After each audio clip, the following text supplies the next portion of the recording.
Mallas Zenawi is a dictator. Mallas Zenawi is a dictator. Free Skinner Naga and not political prisoner. You are a dictator. You are committing crimes against humanity. Don't talk about food without freedom. We need freedom. More than food. We need freedom. Freedom. Freedom. Freedom. በቡድን 8 ሀገራት የመሪዎች ስብሰባ ላይ ለመገኘት ወደ አሜሪካ መዲና ዋሽንግተን ብቅ ያሉት ጠቅላይ ሚኒስትር መለስ ዜናዊ አርብ ግንቦት 10 2004 ወይንም ሜይ 18 2012 ከፍተኛ ተቃውሞ ገጠማቸው። የምግብ ዋስትናን በተመለከተ በዋሽንግተን ዲሲ በሮናልድ ሬገን ህንጻ ውስጥ በተጠራው ሲምፖዚየም ከአራቱ የአፍሪካ ሀገራት ተናጋሪዎች አንዱ የሆኑት አቶ መለስ ዜናዊ በደረሰባቸው ከፍተኛ ተቃውሞ ሲደነግጡ ታይተዋል። ንግግራቸውም ለደቂቃ የተቋረጠ ሲሆን ከአዳራሽ ውጭም ከፍተኛ ተቃውሞ ጠብቋቸዋል። በፕሬዝዳንት ባራክ ኦባማ በተከፈተው በዚህ ሲምፖዚየም ላይ ሶስቱም የአፍሪካ መሪዎች እንዲሁም ሌሎች ንግግራቸውን በተገቢው ማድረስ የቻሉ ሲሆን አቶ መለስ በምግብ ዋስትና ዙሪያ ንግግር በማድረግ ላይ ሳሉ ከአዳራሹ ከፍተኛ ተቃውሞ ተሰማ። መለስ አምባገነን ነው፣ በሰው ልጆች ላይ የሚፈጸም የግድያ ወንጀል ይቁም፣ እስክንድር ነጋን ጨምሮ የፖለቲካ እስረኞች ይፈቱ የሚለው የጋዜጠኛ አበበ ገላው ድምጽ አቶ መለስን ሲያስደነግጥ ሌሎች በአግራሞት ይመለከቱ ነበር። Mallas Zenawi is a dictator. Mallas Zenawi is a dictator. Free Skinner Naga and not political prisoner. You are a dictator. You are committing crimes against humanity. Don't talk about food without freedom. We need freedom. More than food. We need freedom. Freedom. Freedom. Freedom. Mallas Zenawi is a dictator. Mallas Zenawi is a dictator. Free Skinner Naga and all political prisoners. Okay, thank you. We've heard from you. ጋዜጠኛ አበበ ገላው የተቃውሞ ድምጹን ካሰማ በኋላ በአራት የአሜሪካ ፖሊስ ኃይል ተይዞ መውጣቱ ታውቋል። ከአቶ መለስ የጸጥታ ሰራተኞችም የንገድልሃለን ማስፈራሪያ እንደደረሰውም ገልጿል። ከጋዜጠኛ አበበ ገላው ጋር ስለ ሁኔታው አጭር ቆይታ አድርገናል። በጣም አመሰግናለሁ አበበ። እንግዲህ አቶ መለስ ስብሰባው አዳራሽ ወይ ደግሞ ሲምፖዚየም አዳራሽ ውስጥ ሲደነግጡ ነበር ያየነው። አንተ በመጀመሪያ እዛ አዳራሽ ውስጥ እንደልገባ ቻልክ? እንግዲህ ቀደም ብሎ ስብሰባው ሊደረግ ሲል ተመዝግበን ነበር እንደ ፕሬስ ኢሳት እኔ የኢሳት አባል ብቻ ሳልሆን የናሽናል ፕሬስ ክለብ አባል ነኝ። በዚህ ሀገር ትልቁ የጋዜጠኞች ማህበር ማለት ነው። የፕሬስ አባል የፕሬስ ክለብ አባል የናሽናል ፕሬስ ክለብ አባል ስለሆንኩ እንደዚህ አይነት ትላልቅ ኢቨንቶች ላይ መሳተፍ እችላለሁ። አቶ መለስን ለጥያቄ ለመጠየቅ ወይ ደግሞ እሳቸው ላይ ተቃውሞ ለማሰማት እንዴት ነው እድሉን ያገኘው?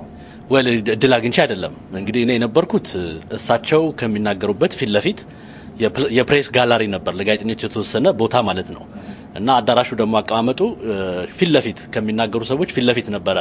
የፕሬስ ሰዎች ከተለያየ ሚዲያ ተቋማት የመጡ የሚሆኑበት ቦታ ላይ ነበርኩኝ። እና እሳቸው ንግግር ማድረግ በጀመሩበት ጊዜ ይሄን አጋጣሚ ሳገኝ መቼም እሳቸው ይናገሩት የነበረው አብዛኛው ውሸት ነው ያው ብዙ የምናውቀው። ስለዚህ ይሄን አጋጣሚ ተጠቅሜ በኢትዮጵያ ውስጥ ያለውን የመብት ጥሰትና ጭቆና ለማጋለጥ ፈልጌ ነው ተነስቼ ይሄንን ንግግር ያሰማሁት። Mallas Zenawi is a dictator. Mallas Zenawi is a dictator. Free Skinner Naga and not political prisoner. You are a dictator. You are committing crimes against humanity. Don't talk about food without freedom. We need freedom. More than food. We need freedom. Freedom. Freedom. Freedom. ነጻነት ፖለቲካ እስረኞች ይፈቱ ያለ ምግብ ዋስትና ያለ ነጻነት ምግብ ዋስትና ይረጋገጥም እንዴ? ያለ በመጀመሪያ የተናገርኩት ስጀምር አቶ መለስ አምባገነን ነው የሚል ነው እንትን ያልኩት። ልክ ይሄንን ሲሰሙ በጣም ጮኬ ነው የምናገረው። እሳቸው ከሚናገሩበት ማይክ በላይ ነበር እኔ ድምጽ የተሰማው። እንደው በአጋጣሚ ድምጽን በደንብ ነው ወጣልኝና ይሄን ስናገር እሳቸው ድንግጠው ዞሩ። እሳቸው ብቻ ሳይሆን ሰው ሁሉ ወደኔ ዞረ። ከዛ በኋላ በተከታታይ በኢትዮጵያ ውስጥ የሚደረገው የሰብአዊ መብት ጥሰትን የሚያጋልጡ ንግግሮች ተናገርኩኝ። ምግብ ደግሞ ያለ ነጻነት ዋጋ የለውም። ፉድ without freedom is nothing የሚል ነገር ሁሉ ነው የተናገርኩት። ያ ደግሞ ለአዳራሹ ተሰብስበው ለሚናገረው ጭምር ነው። ምክንያቱም አምባገነኖችን እየሰበሰቡ ስለ ምግብ ዋስትና መናገር ምንም ትርጉም ያለው ነገር አይደለም። ለነገሩ ሲፒጄም ባወጣው መግለጫ ላይ ይሄን ነገር ነው መሰለኝ አንጸባረቀው። ያለ ነጻነት የምግብ ዋስትና ሊረጋገጥ አይችልም፣ የሚዲያ ነጻነት አስፈላጊነት እነሱ ማንስተው ነበር። ያን ንግግር ካደረክ በኋላ ተመልሰህ ስትቀመጥ ትታያለህ። ከዛ ስብሰባው እስኪያልቅ ነበር? ከዛ አልነበርኩም። ከዛ በኋላ ተመልሼ ተቀመጥኩኝ። ወዲያው የነሱ አሜሪካ የሴኩሪቲ ኤጀንቶች ፖሊስ ጠሩ። ፖሊሶቹ መጡና ናውጣ ብለው ይዘውኝ ወጡ። አራት ፖሊሶች መጡ እና መንጃ ፈቃድን አምጣሉ። መንጃ ፈቃድን ሰጣዋቸው። ከፈለጋችሁ ሰሩኝ አልኳቸው። አይ እኛ እናስረህም አለ።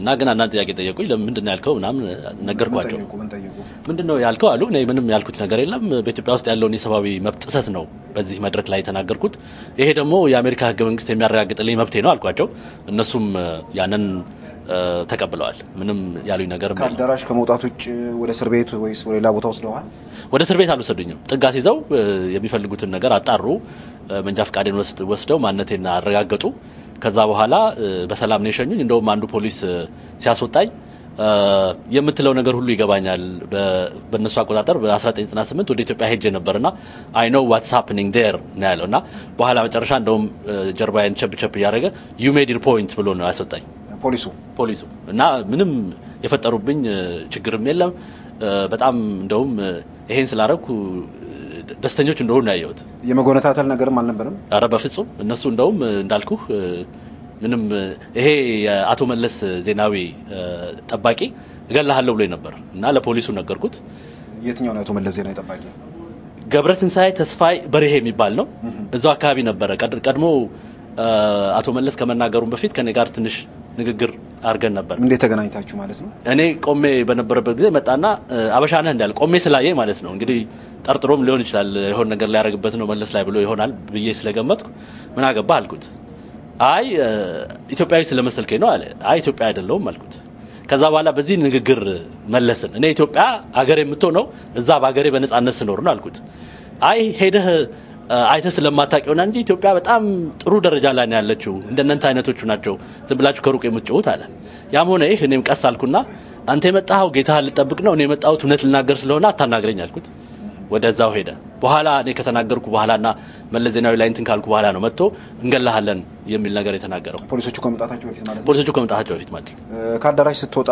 ውጭ ደግሞ ኢትዮጵያን የተቃውሞ ሰልፍ ያደረጉ ነበር አግኝታቸዋል ጨርሰው ሲወጡ ነው ያገኘዋቸው እንጂ አላገኘው ምክንያቱም እኔ የገባው በፊት በኩል ነበር እና ሰልፉ ደግሞ የነበረው በሌላ ሳይድ ነበር ይሄ እንግዲህ እዛ አዳራሽ ውስጥ ገብተህ አቶ መለስን መቃወምህን በድምጽ ለሞሳቸው ሲደነግጡ የታየ ምስል አለ ከዛ በኋላ ለተለያየ አካባቢ ሰዎችም እየደወሉ ነው የገባበትን ጉዳይ አሳክቻለሁ ለታምናለህ እኔ በጣም ምክንያቱም ስገባም ያቶ መለስን ውሸት ለመዘገብ አልነበር የመገባሁት ይሄን አጋጣሚ ተጠቅሜ የኢትዮጵያ ህዝብ የታፈነ ድምጹን ለማሰማት ምክንያቱም ይሄ ትልቅ መድረክ ነው ፕሬዝዳንት ባራክ ኦባማ ያዘጋጁት መድረክ ነው የሳቸው መድረክ ነው ከፍተኛ የሆኑት የአሜሪካ ባለስልጣኖች ሁሉ ነበሩ በዚህ መድረክ ላይ እና ይሄ መድረክ በጣም ትልቅ መድረክ ስለሆነና ከተለያዩ ሀገሮችም የመጡ የሚዲያ ተቋማት ጭምር የነበሩበት ስለነበረ ይሄንን ተጠቅሜ መልእክት ለማስተላለፍ ነበር የገባሁት እንግዲህ አቶ መለስ ለጄት ጉባኤ ነው የመጡት እዚህ መምጣታቸውን ተከትሎ የድጋፍም የተቃውሞም